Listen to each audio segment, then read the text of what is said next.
ఇన్ని రోజులు భూమిని నేను ఆడుకున్నాను, ఇప్పుడేమో అది నన్ను ఆడుకుంటుంది. ఛ, అనవసరంగా నా జుట్టు దాని చేతిలో ఉండిపోయింది. ఆ వీడియో గాని లేకపోతే ఆ భూమికి చుక్కలు చూపించేదాన్ని.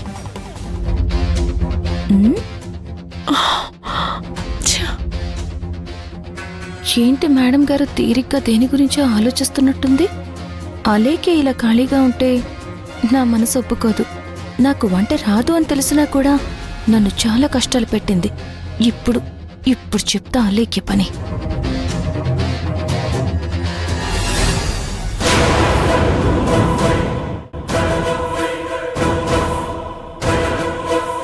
ఏంటి అలా చూస్తున్నావు? నిన్నే అడుగుతుంది, ఎందుకు అలా చూస్తున్నావు? ఏం లేదు, వంట చేయాలి. వంట డ్యూటీ నీది కదా. అది ఒకప్పుడమ్మా, ఇప్పుడు అన్నీ మారాయి. నువ్వే చెయ్యాలి. ప్రతిసారి నువ్వేం చెప్పనక్కర్లేదు. ఏం చేయాలో చెప్పు, చేస్తాను. నాకైతే ఉల్లిపాయ కర్రీ కావాలి. ఏంటి? అవును, నువ్వు విన్నది నిజమే. ఉల్లిపాయ కర్రీ కావాలి. నువ్వేం చేయమన్నా చేస్తాను గాని ఆ ఉల్లిపాయ కర్రీ మాత్రం నా వల్ల కాదు. ఉల్లిపాయలు కట్ చేస్తే నా కళ్ళ వెంట నీళ్ళొస్తాయి. చా, నువ్వు చిన్నపిల్లవి, మరి నువ్వొక్కదానివే మనిషివి. ఈ భూప్రపంచంలో ఎవరూ మనుషులు కానట్టు బిహేవ్ చేయకు. ఇక్కడ వీడియో నా దగ్గరుంది అంటే నేను చెప్పినట్టు నువ్వు చేయాలి, కానీ నువ్వు చెప్పినట్టు నేను వినడం కాదు. వెళ్ళి పంచే. ఆగాగాగు. ఉల్లిపాయ కర్రీ, వంకాయ కర్రీ, రసం, సాంబార్ ఇవన్నీ కావాలి. ఇవన్నీ మన ఇంట్లోకా, హోటల్కా? నేను 4 కర్రీసే చెప్పాను నీకు, కానీ నువ్వు నాకు 8 కర్రీస్ దాకా చెప్పావు. పోనీలే అని జాలి చూపించి తక్కువ చెప్పాను. మర్యాదగా వెళ్ళి అన్నీ చెయ్యి. చేస్తాను. చేయక చేస్తానా? కూర్చో.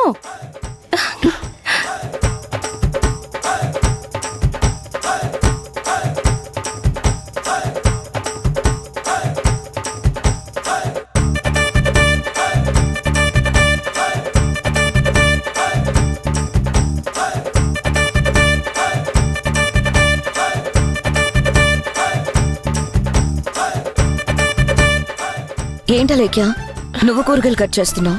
రోజు భూమి కదా ఈ పనులు చేస్తుంది.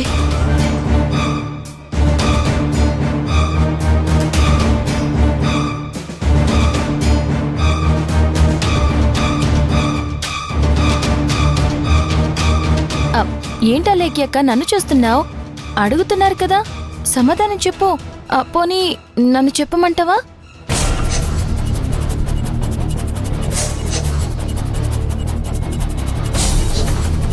ఏమైంది భూమి? నువ్వైనా చెప్పు. సరే వదినా, జరిగిందేంటో చెప్పేస్తాను.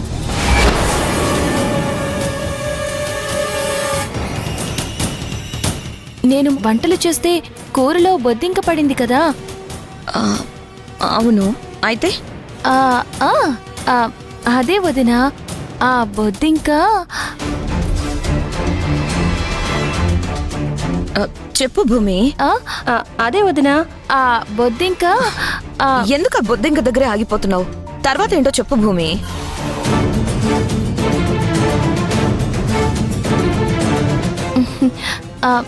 అదే, అలా బొద్దింక పడ్డం వల్ల అందరి ఆరోగ్యాలు పాడవుతాయి కదా. ఈసారి అలాంటి పొరపాట్లు జరగకుండా ఉండాలని, మనందరి ఆరోగ్యాలు బాగుండాలని అలేకి అక్కే వంట చేస్తానంది.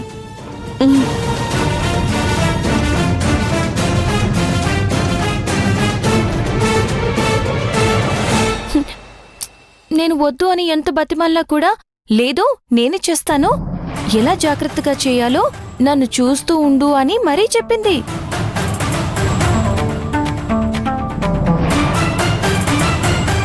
అదేంటలేక్యా, పక్కనే ఉండి నువ్వు తనతో చేయిస్తే సరిపోయేది కదా. అంతేకాని నువ్వు చేస్తూ తనను చూడమని చెప్పడం ఏంటి? నాకేం అర్థం కావట్లేదు. అమ్మా, ఇప్పుడేమైంది? నేను చేస్తే నీకేమైనా ప్రాబ్లమా? ప్రాబ్లం అని కాదే, ఉల్లిపాయలు కోస్తే నీకు కన్నీళ్ళు వస్తాయి కదా. అలవాటు అవుతుందమ్మా, అలవాటు చేసుకుంటున్నాను.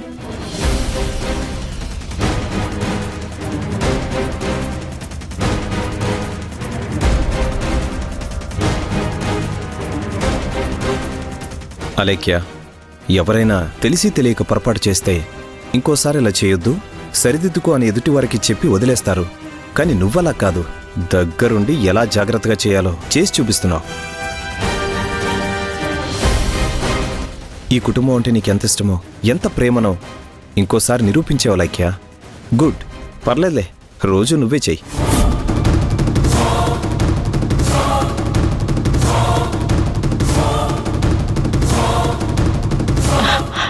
నా కుటుంబం కోసం నేను చేయకపోతే ఇంకెవరు చేస్తారు బావా? కుటుంబం అంటే నేనొక్కదాన్నే కాదు కదా, మనందరం.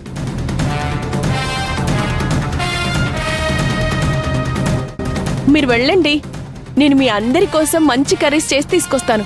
మీరు వెళ్ళండి. సరే అక్క, పద. బాగా చెయ్యి.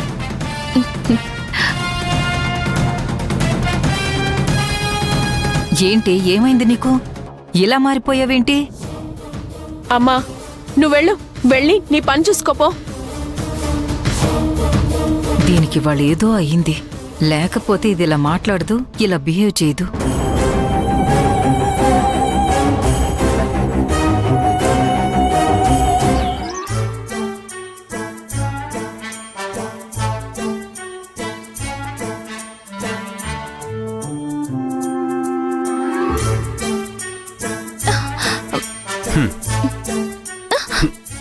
ఏ మాధవ్, మాధవ్ నన్ను దింపు, దింపు మాధవ్, ఎవరిని చూస్తారు, దింపు. ఎవరు చూడలే భూమి, ఇప్పుడు కాని అందుతుందా లేదా? అబ్బా నువ్వు ఇప్పుడు దింపు మాధవ్. అందుకోవడానికి అంత కష్టపడుతున్నావు, పోనీలేని అందిద్దామని చూస్తుంటే దింపు దింపు అంటావేంటి? నువ్వు ముందు నీకేం కావాలా తీసుకో. అబ్బా నువ్వక్కడివి. ఏయ్ తీసుకో భూమి. తీసుకున్నానులే, దింపు. అమ్మా ఏంటి నువ్వు, ఎవరెత్తుకోమన్నారు నిన్ను? అదేంటి భూమి, నా భార్యను ఎత్తుకోవడానికి నేను పర్మిషన్ తీసుకోవాలా ఏంటి? హలో, భార్యని ముట్టుకోవాలంటే పర్మిషన్ తీసుకోవాలి. ఈ కొత్త రూల్ నేనెక్కడ వినలేదే. ఆల్రెడీ ఉంది, కాకపోతే ఎవరు వాడట్లేదు. ఎవరు వాడినప్పుడు మనం మాత్రం వాడడం ఎందుకు? అవన్నీ కుదరవు. నాకిష్టం లేకుండా నన్ను ఎత్తుకున్నావు కాబట్టి నీకు పనిష్మెంట్ ఇస్తున్నాను. ఏంటా పనిష్మెంట్? 50 గుంజులు తీ. 50 గుంజుళ్ళేనా? రోజు 100 బస్కిలు తీసేవాడిని, 50 గుంజులు లెక్క. 1 2 3 4. హలో, ఏంటి ఆగావు? తీ. అంటే ఇప్పుడు ఎలాగో చెయ్యని తప్పుకి శిక్ష విధించావు. సరే, నీ లెక్కలో అది తప్పు అయినా శిక్ష అనుభవిస్తున్నాను కాబట్టి ఆ చేసే తప్పేదో పూర్తిగా చేసేస్తే సరిపోద్ది కదా. ఏం చేస్తావు? ఎత్తుకుంటేనే గుంజిళ్ళంటే అంత చిన్న తప్పుకి ఇది సరైన శిక్ష కాదు.